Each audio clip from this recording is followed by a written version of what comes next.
ప్రజా తీర్పు ఏ రకంగా ఉంటుందనేది ఆసక్తికరంగా మారింది. ఇప్పుడు మనం వైఎస్ఆర్సీపీ అధినేత వైఎస్ జగన్మోహన్ రెడ్డి బరిలో ఉన్నటువంటి పులివెందుల నియోజకవర్గానికి వెళుతున్నాము. 2009, 11 ఈ రెండు సార్లు వరుసగా ఎంపీగా గెలిచిన ఆయన 2014 ఎన్నికల్లో ఎమ్మెల్యేగా విజయం సాధించారు. ఇప్పుడు 2019లో మరోసారి పులివెందుల నుంచే బరిలో నిలుస్తున్నారు. మరి టీడీపీ నుంచి బరిలో ఉన్నారు సతీష్ రెడ్డి.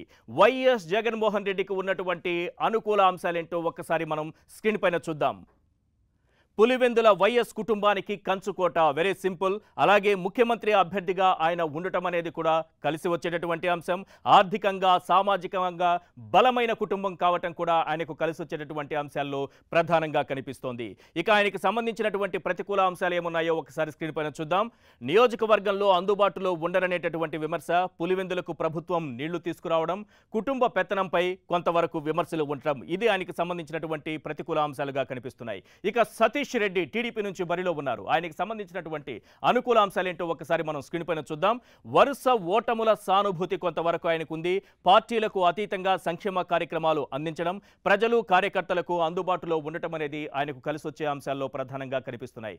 మరి సతీష్ రెడ్డికి సంబంధించినటువంటి ప్రతికూల అంశాలేంటి, అది కూడా ఒకసారి మనం స్క్రీన్ పైన చూద్దాం. కేడర్ బలంగా లేకపోవడం, బలమైన అభ్యర్థిని వైఎస్ జగన్మోహన్ రెడ్డిని ఆయన ఢీకొంటున్నారు. ఇది కూడా ఆయనకున్నటువంటి మైనస్ పాయింట్లు ఒకటి. ఆర్థికంగా బలహీనంగా ఉండటం కూడా ఆయనకున్నటువంటి ప్రతికూల అంశాల్లో ఒకటిగా కనిపిస్తోంది.